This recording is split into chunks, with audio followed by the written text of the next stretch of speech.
Morning बच्चों, मैं भावना पटेल, आपकी हिंदी टीचर। हम काफी समय के बाद मिल रहे हैं। I hope you all are happy and safe at home. अब हम अपनी आगे की पढ़ाई शुरू करेंगे। हमारा फर्स्ट चैप्टर है, कविता है, कांटों में राह बनाते हैं। मैं जैसे पढ़ती हूँ वैसे ही आप लाइन भी रखोगे और स्पेलिंग पर ध्यान दोगे। मेरे साथ पढ़ने की कोशिश भी करना। कविता एक, कांटों में राह बनाते हैं। कांटों यानी विघ्न, विपत्ति, संकट। संकटों में से भी हमें मार्ग बनाकर आगे बढ़ना है। प्रत्येक मनुष्य के जीवन में कई प्रकार की कठिनाइयां आती है। हमें उन कठिनाइयों से भयभीत यानी कि डरना नहीं चाहिए, बल्कि धैर्य और हिम्मत से उसका सामना करना चाहिए। जो मनुष्य अपने धैर्य एवं विवेक से काम करता है वही जीवन में विजय प्राप्त करता है, सफलता प्राप्त करता है। और यही अर्थ, यही विचार इस कविता में समझाया गया है। आइए अब हम पढ़ते हैं कविता की पंक्तियां। सच है विपत्ति जब आती है, कायर को ही दहलाती है। दहलाना यानी विचलित करना, और विपत्ति का अर्थ होता है विघ्न, संकट। जब कोई भी संकट आता है तो जो मनुष्य कायर होता है, डरपोक होता है, वही बौखला जाता है, वही दहला जाता है। सुरमा नहीं विचलित होते, क्षण एक नहीं धीरज खोते। सुरमा यानी सुरवीर, बहादुर। जो सुरवीर है वो कभी इस प्रकार की विपत्तियों से, विघ्नों से विचलित नहीं होते। विचलित यानी घबराना, यानी कि जो सुरमा होते हैं वो कभी विपत्तियों से घबराते नहीं, और ऐसी स्थिति में वो कभी भी एक भी क्षण अपनी धीरज नहीं खोते। विघ्नों को गले लगाते हैं, कांटों में राह बनाते हैं। ऐसे जो सुरमा, शूरवीर व्यक्ति है वही विघ्नों को गले लगाते हैं और कांटों में राह बनाते हैं, यानी कि विघ्नों का सामना करते हुए, विपत्तियों का धीरज एवं हिम्मत से सामना करते हुए जीवन में आगे बढ़ते हैं। है कौन विघ्न ऐसा जग में, टिक सके आदमी के मग में। जीवन में कोई भी विपत्ति, कोई भी विघ्न ऐसा नहीं है जो किसी भी मनुष्य के हिम्मत के आगे वो टिक सके। खम थोक थेलता है जब नर, नर यानी मनुष्य, पर्वत के जाते पांव उखड़। जब मनुष्य कोई चीज करने की ठान लेता है, किसी विपत्ति को ललकारता है, तो वो विपत्ति चाहे पर्वत जैसी कितनी ही कठिन क्यों ना हो, लेकिन उसकी भी जड़ें उखड़ जाती है।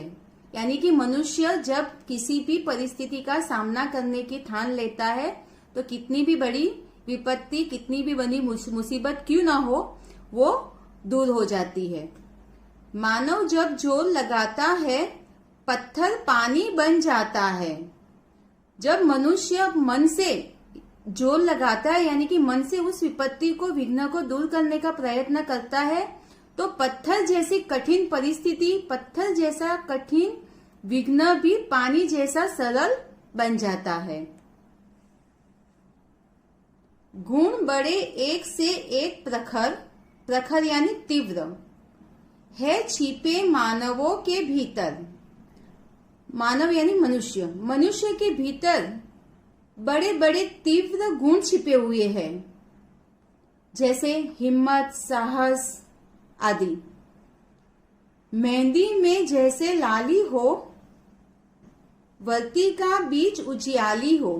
मेहंदी के अंदर एक लाली होती है, वर्ती क्या यानी दिए की बत्ती, कि दिए की बत्ती के अंदर उजियाला होता है, लेकिन उसके लिए हमें प्रयत्न करना पड़ता है।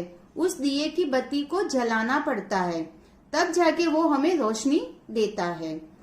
बत्ती जो नहीं जलाता है, रोशनी नहीं वह पाता है। जो मनुष्य बत्ती नहीं जलाएगा, यानी कि जो मनुष्य प्रयत्न नहीं करेगा, वह जीवन में कभी सफलता नहीं पाता। तो बच्चों याद रखो, जीवन में कोई भी कठिनाई आए, कोई भी विघ्न या परिस्थिति आए, हमें हिम्मत से उसका सामना करना चाहिए और जीवन में आगे बढ़ने का मार्ग ढूंढना चाहिए। कभी भी विपत्तियों से हमें डरना नहीं चाहिए। शब्दार्थ, आपको ये शब्दार्थ 5 टाइम नोटबुक में लिखने हैं और याद करने हैं। विपत्ति, कठिनाई, मुसीबत, विघ्न। सूरमा, शूरवीर, क्षण, पल, थेलता यानी कि धक्का देता, प्रखर, तीव्र।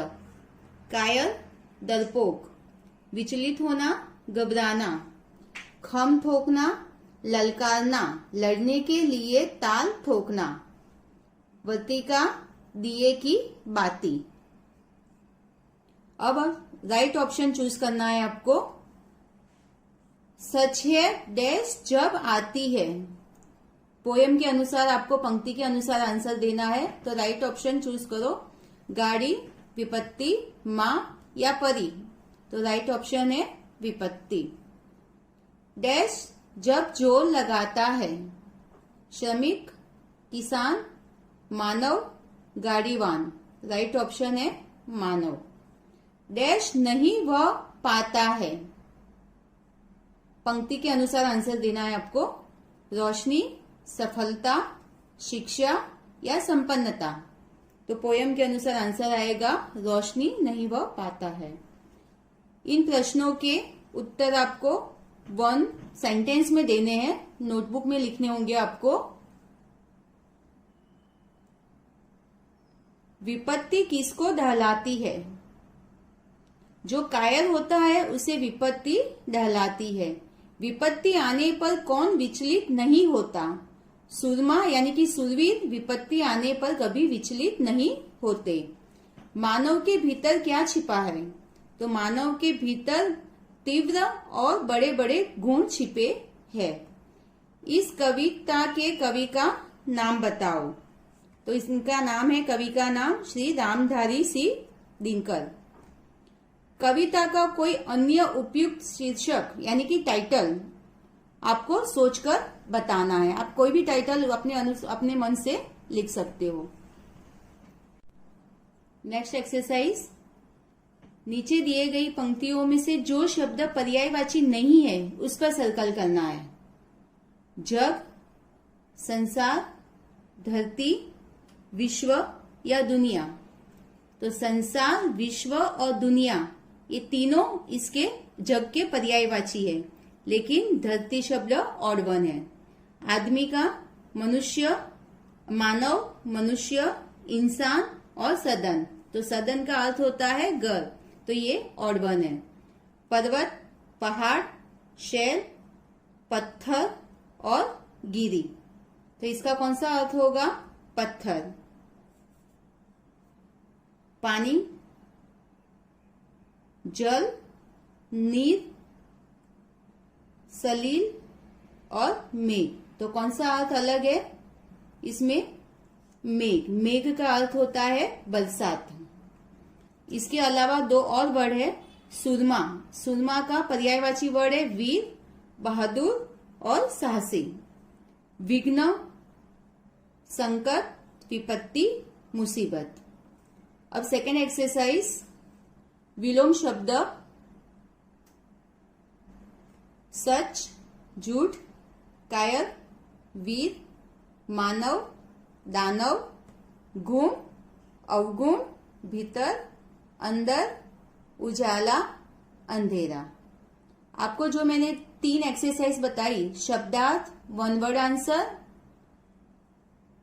पर्यायवाची और विलोम शब्द, ये होमवर्क आपको अपनी नोटबुक में प्रॉपरली लिखकर रखना है। ओके, आपको अब ये पोएम का पूरा अर्थ समझ में आ गया होगा और अभी आपको जो होमवर्क दिया है वो सही तरह प्रॉपरली अपनी बुक में कर लेना। जब अपना स्कूल खुलेगा तब इसे वापस पूरी तरह चेक किया जाएगा। Okay, bye.